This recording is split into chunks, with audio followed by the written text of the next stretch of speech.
श्री शिवाय नमस्तुभ्यम दोस्तों, हर हर महादेव। दोस्तों, आज की इस वीडियो में हम आपके सामने लेके फिर से हाजिर हैं जितिया व्रत की एक और कथा। तो चलिए सुनते हैं। एक समय की बात है, नर्मदा नदी के पास कंचनबटी नामक एक नगर था। उस नगर के राजा का नाम मलय केतु था।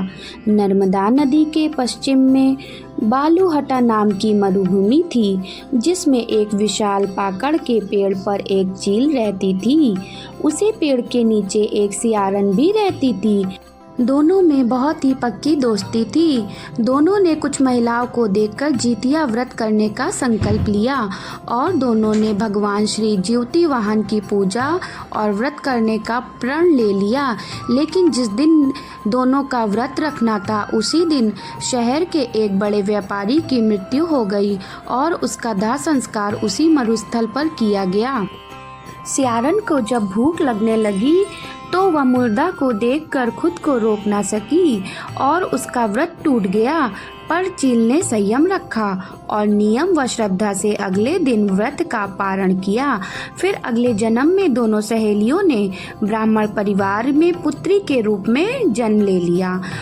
चील ने बड़ी पुत्री के रूप में जन्म लिया और सियारन ने छोटी पुत्री के रूप में उस ब्राह्मण के घर पर जन्म लिया। चील का नाम शीलवती रखा गया। शीलवती की शादी बुद्धिसेन के साथ हुई। सियारन, जो कि छोटी बहन के रूप में जन्मी थी, उसका नाम कपूरावती रखा गया। उसकी शादी उस नगर के राजा मलय केतु से हुई। अब कपूरावती कंचनबटी नगर की रानी बन गई थी।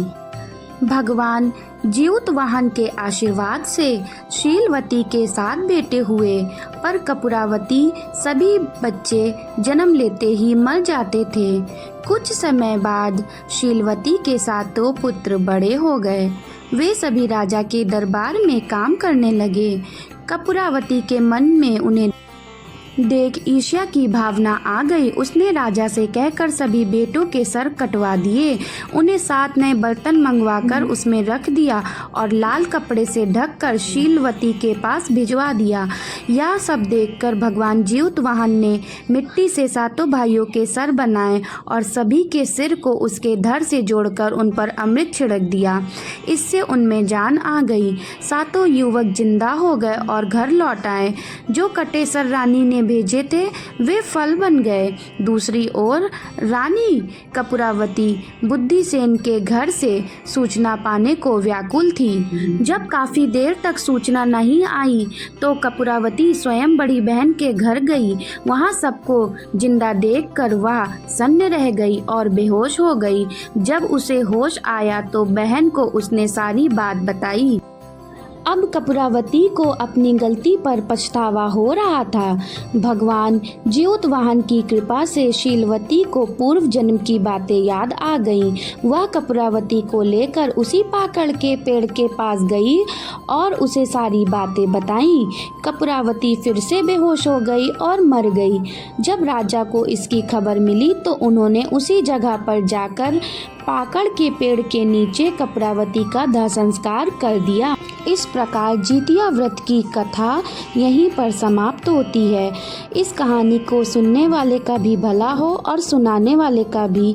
तो उम्मीद करती हूँ आज की कथा आपको अच्छी लगी होगी। अच्छी लगी है तो दोस्तों के साथ शेयर कीजिए। सब्सक्राइब नहीं किया है तो जाकर सब्सक्राइब कीजिए। मिलते हैं एक और नई वीडियो में। तब तक के लिए हर हर महादेव, जय शिव शंभू।